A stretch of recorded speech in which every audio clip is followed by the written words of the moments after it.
Hey, if you ever wanted to change your beat making video from this into this, then stick around, let me show you how to do that.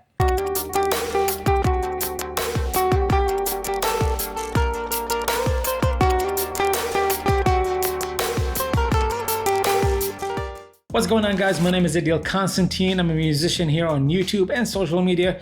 Make sure to Google me up. You'll find my music, my social media links, and all that stuff. I'm not gonna drop it in here. Just if you really want to find me, you know how to find me. And on this video, I just wanted to show you guys how to make a proper, well, not really proper, but a good looking beat making video instead of just holding your phone in front of a screen and recording the playback. No, just put your phone down. Let's get this done the right way. So now you made a dope beat. You know, you love it. You want to share it with your friends. You want to share it. You want to put it on social media. The first thing you're going to do is you want to decide how you want to record this. Do you want to do a live performance, or do you want to like kind of just record everything in sections? If you want to do our live performance, that's great. Just grab your camera, put it right there, and do the whole performance. Now, here's the thing. I would say after you're done with that, grab that camera, put it in a different spot, and do the performance again. And then pick it up from there and put it in a different spot, maybe do a top-down shot and record the performance again. The key here is to have multiple angles to your video, because you want the viewer to stay engaged while they're watching your video. You want them to be like, okay, cool, I see, oh, that's what he's using there, oh, this is how he's doing that. Now, if you don't want to do live performances because it takes a little bit of time and practice, then what I recommend is actually doing it in chunks. And what I mean by that, when you have the beat in the DAW, make sure you start, let's say if you start out with drums, have that starting on the first bar, and then a bar or two later, then make sure the next track starts, whether that's keys or bass or whatnot, and then a bar or two after that, you do that until you have all the tracks basically at the end playing all at the same time. It's kind of like you're building the blocks, you know, one after another. And once you're done with that, make sure to export the final mix in a WAV file. We want good quality audio, don't you? Now that you're done with the audio, let's grab the camera or your phone and start recording the video for each section. And the nice thing about this is that you don't need multiple cameras. You can just use one, you can just use your phone. I would say if you're using your phone, then make sure to use the back camera.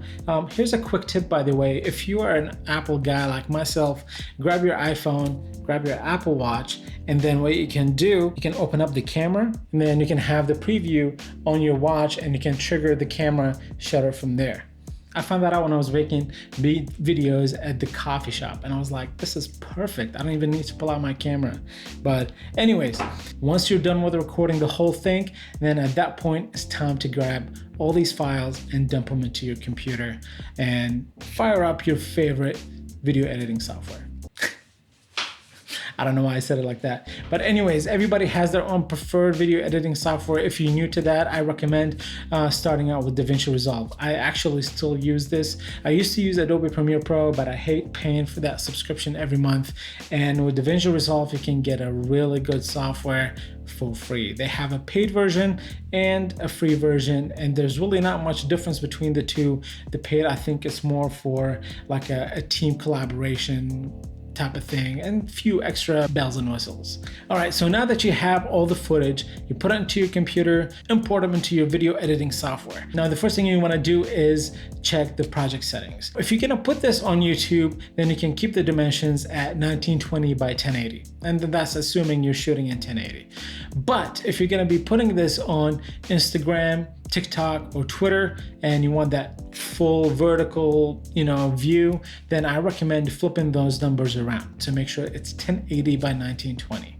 Now, the Instagram feed, it's actually 1080 by 1350 to get the biggest size that you can get in the feed, but I still recommend doing 1080 by 1920 in case you decide to put that in your story, because at that point you have a full video without any cropping or anything like that in Instagram. So now that we set the project settings to the dimensions that we want for the video, it's time to pull all the stuff into the timeline and start editing and chopping. My recommendation is you first start out with the final mix audio. So grab that WAV file, throw it into your timeline, and then whenever you pull the other videos, you can pull them with their audio if that helps you kind of like line up where everything is.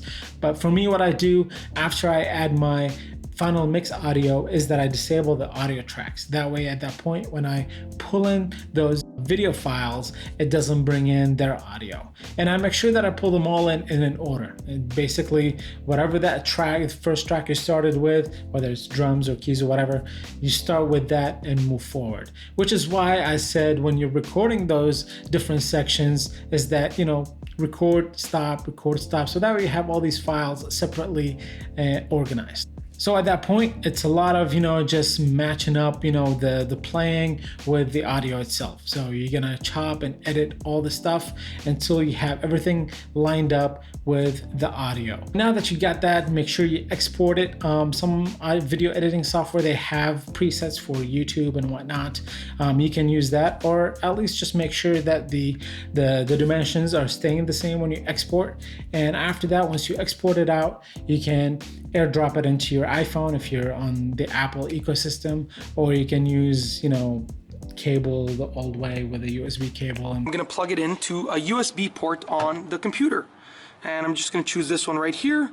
You can see that is the USB port. That is what it looks like. Just get the file from your computer to your phone, and so that way you can post it on social media. And that's it really, you know, it takes a little bit of time to get those videos done, but it's so worth it. Like, yeah, there's so many times where I like legit hear some really good beats on Instagram. If the visual is not there, I'm not going to Instagram to listen to audio. You know, I just don't do that. Like if I'm on Instagram, I want to enjoy a good performance video. I think you get the point. Now, if you have any questions about everything that I mentioned, make sure to drop them in the comments below. I like to discuss with you guys on there, help you out. If you want to join the JamFam, there's a Discord link in the description as well. It's my little Discord server where, you know, connect and collaborate with other musicians and blah, blah, blah. So if you found this video helpful, give it a thumbs up. If you're new to the channel, make sure to subscribe. And don't forget to hit that notification bell to get notified future videos. And before you leave, if you want to check out some of my beats, I'll put them all in the playlist so you can click right here and check them out.